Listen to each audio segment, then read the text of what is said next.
ও ভাই দাঁড়াও দাঁড়াও, তোমাকে আবার কবে মুরগি বানাইলো? মানে মানেটা ঠিক সময় হলে বুঝতে পারবা। তোমরা কি সব বলছো? আমি তো কিছুই বুঝতে পারছি না। আমরা বুঝতে পারছি না, তুমি ওর কত নম্বর বয়ফ্রেন্ড? আপনি যে ব্যক্তিকে কল করেছেন তিনি অন্য কলে ব্যস্ত আছেন। কি রে রোহন, তুই এখানে? তোর গার্লফ্রেন্ড সাথে কি রেস্টুরেন্টে একটা ছেলের সাথে দেখলাম। তুই ঠিক দেখেছিস তো? হ্যাঁ ভাই, আমি একদম ঠিক দেখেছি। কোন রেস্টুরেন্টে? তেজপাতায়। ভাই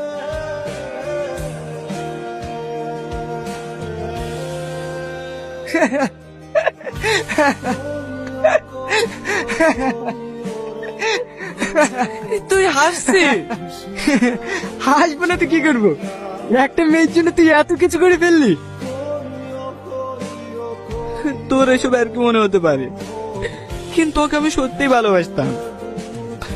ও আমার সাথে এমন বিশ্বাসঘাতকতা করবে আমি কোনোদিনও ভাবতে পারিনি।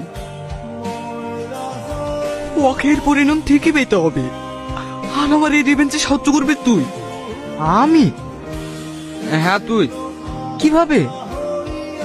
আমি যা বলবো তুই তাই তাই করবি।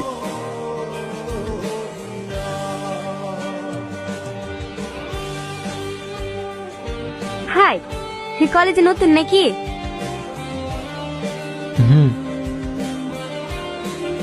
আমি সাথী।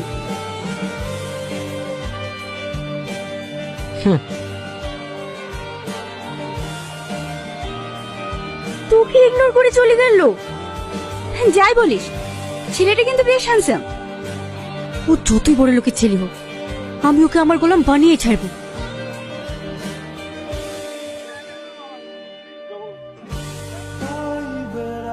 আমাকে একটু লিফট দিন না। কোথায় যাবেন? এই সামনে। ঠিক আছে, আসুন। আপনাকে তো আগে কখনো এখানে দেখিনি। আপনার বাড়ি কোথায়? আমি দেশের বাইরে পড়াশোনা করতাম, এই কিছুদিন হলো এসেছি। হে, এখানেই থেকে যাওয়ার প্ল্যান করছেন বুঝি? আপনি কি করে জানলেন? হে, যে কলেজে অ্যাডমিশন নিলেন। বাহ, আপনি তো অনেক ট্যালেন্টেড দেখছি, সবকিছু তাড়াতাড়ি বুঝে ফেলছেন।